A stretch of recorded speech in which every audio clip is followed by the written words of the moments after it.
Thank you, everybody, for coming to the Aaron Torres Podcast YouTube page. If you could do me a quick favor, see that little subscribe button at the bottom of your screen? Go ahead, click that subscribe button. Really does help our channel grow, our audience grow, and I really do appreciate it more than you know. So click that subscribe button. Appreciate your support. Now, here's the video that you came here for. Hey, I'm back. Gonna be back. So we do have some late breaking news just minutes after I finished recording an hour-long Aaron Torres pod. So if you listen to the Aaron Torres pod on Thursday night, we recorded at 6 p.m. Eastern. We went through a busy weekend for Arkansas as several marquee transfer portal players will visit. And I also mentioned that 2 5-stars, well, it's 5-star, 4-star, depending on what recruiting service you look at. Boogie Fland, 5-star McDonald's All-American. Billy Richmond, 4 5-star, depending on what recruiting service you look at. They both visited this week. And if you listen to the show, I said I expect a commitment by the end of the show.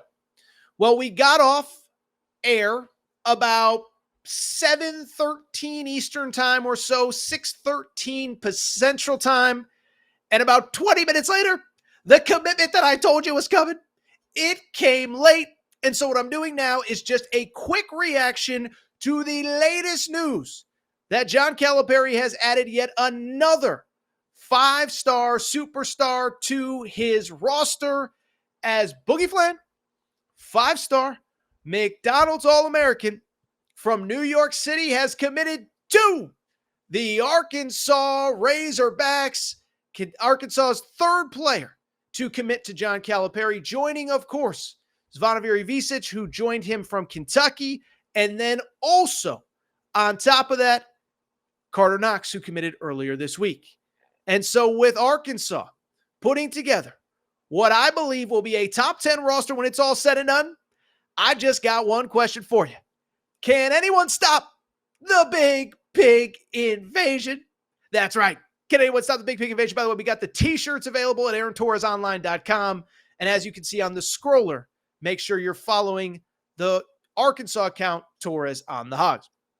Really quickly, let's talk Boogie Fland, what it means and what could be next for Arkansas and what should be an insane weekend for the Hogs.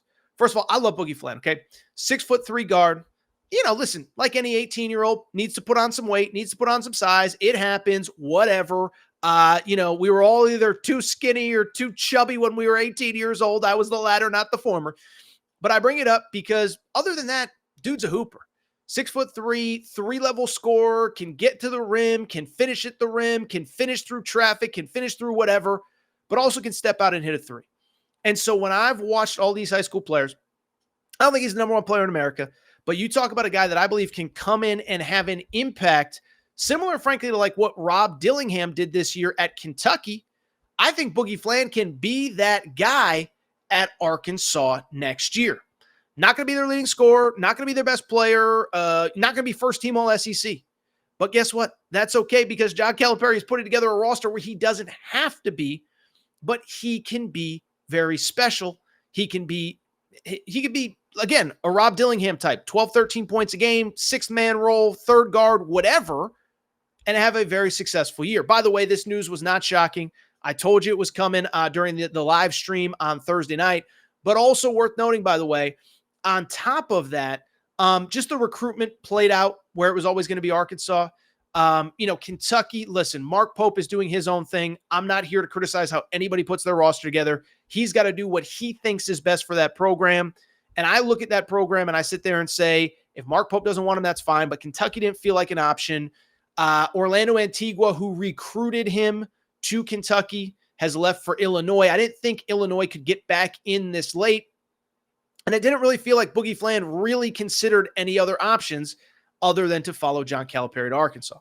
So first of all, huge win for John Calipari. And listen, every time I say anything positive about Arkansas, of course, the Kentucky fans come out of the woodwork. Oh, it doesn't matter. He's going to lose all these guys. They're not going to win a game. First of all, Calipari, as I've said a million times, second in the toughest SEC ever this year. They finished second, okay? Guy still knows what he's doing. Disappointing NCAA tournament, but he gets talent. He maximizes talent. They are going to be good. like the pieces that he has coming in with them. We've already talked about Carter Knox. We've already talked about Big Z. And I think it's worth noting, by the end of this weekend, we could have just an insane, like top five-ish type roster at Arkansas, okay? First off, Billy Richmond, 4-star, fringe 5-star, not a McDonald's All-American, but he's really good. I think he's on the verge of committing as well. By the way, that was the other thing that Kentucky fans said. Like, when Jaden Quaintance eliminated Arkansas, all these Kentucky people were like, well, I mean, this proves, Arkansas isn't Kentucky. It's like, if Calipari gets 3 top 25 prospects to follow him to Arkansas, 2 McDonald's All-Americans, that's a huge win. He's already gotten 2 McDonald's All-Americans, and I think Billy Richmond is next. 6'6", 6'7" wing. I love this kid. Old school Calipari guy, super athletic, plays his butt off. And I think he's the kind of glue guy that's maybe a 2-year college player, a 3-year college player, but is going to have a major impact and is going to be an NBA player. Super athletic, plays tough, defends his butt off, rebounds. Those are the kinds of guys that you need to win and win big in the SEC. So we got 3 committed. I think Billy Richmond is on the cusp. Remember, he was on campus this week alongside Boogie Fland. It feels like that one is imminent. By the time you listen to this, it may be imminent. As a matter of fact, I'm going to check social media really quick just to make sure that he hasn't committed in the meantime. So Billy Richmond, I expect to be next. But what's worth noting, make no mistake, John Calipari is going bananas right now on the recruiting trail, both in the portal and in the high school ranks. So in the portal, we could have an insane weekend for Arkansas, okay? First of all, you know who's visiting this weekend? Jonas Adu, Tennessee, 7-foot center, part of the Elite 8 team, starting center on that squad. And I bring it up solely to say, really good college basketball player. Probably not an NBA player, 1 year left of eligibility, but 11 points, 8 or so rebounds, 1.5 blocks per game. That is the kind of experienced veteran big guy in the SEC that helps you win games. Not going to average 20. Not everybody can.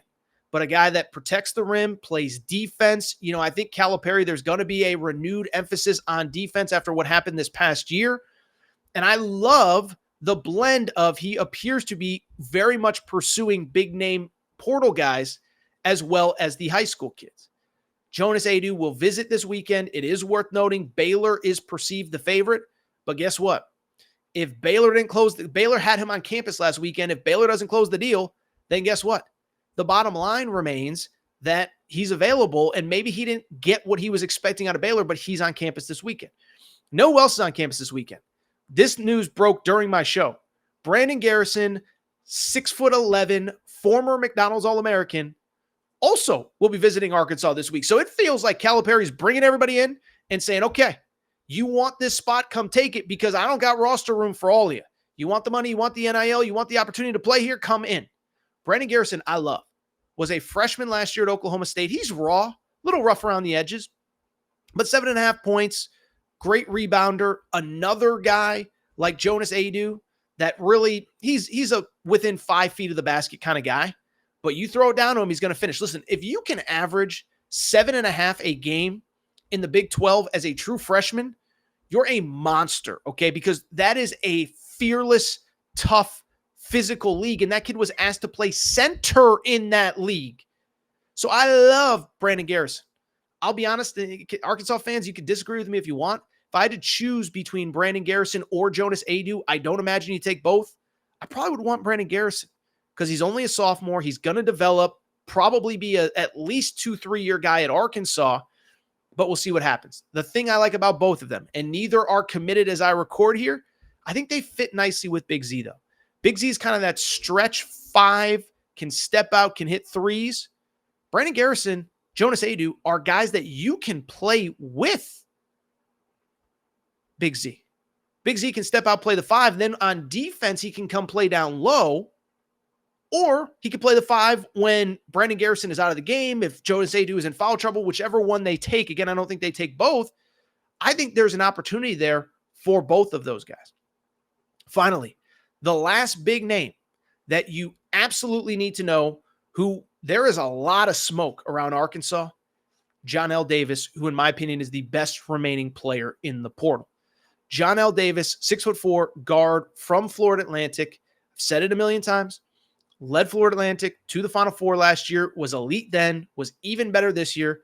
18 points per game, 41% shooting from three as a 6'4" guard, average 6 boards per game.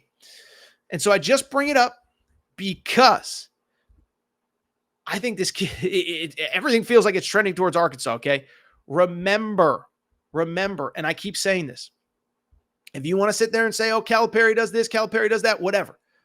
Bottom line, there is no coach in college basketball that if you give him a player for 1 year has a better track record of getting you ready for the NBA and having you in better position than you would have been the year before than John Calipari. Don't let the revisionist history fool you. This guy's done incredible work. Rob Dillingham was not a top 10 pick coming into this year. Will probably go in the top 5 on draft night. Reed Shepherd was not a top 10 pick coming into this year. Will probably go top 5 on draft night. All through the years, plenty of examples. Devin Booker, Willie Cauley-Stein, you go on and on and on down the list. There are so many guys that he has helped get to that next level. So Johnell Davis, he has 1 year of college basketball left. And if there's a spot that's going to develop you for the pros, it's probably Arkansas under Calipari. So we'll see what happens. I think there's some other names to monitor as well. DJ Wagner, I think is probably going to end up at Arkansas. But I'm telling you, there is a scenario. Arkansas right now has 3 players, scholarship players, because I think there's a walk-on that I keep forgetting to mention. They have 3 scholarship players right now. Big Z, Boogie Fland, Carter Knox. I think by the end of this weekend, there is a scenario where they have a top 10, maybe top 5 type roster. If you enjoyed this video, do me a quick favor. Make sure to subscribe to the Aaron Torres Pod YouTube channel. New clips, new videos going up every single day. Make sure you're subscribed. Appreciate your support. Full episode again on Monday. Grab that Big Pig Invasion.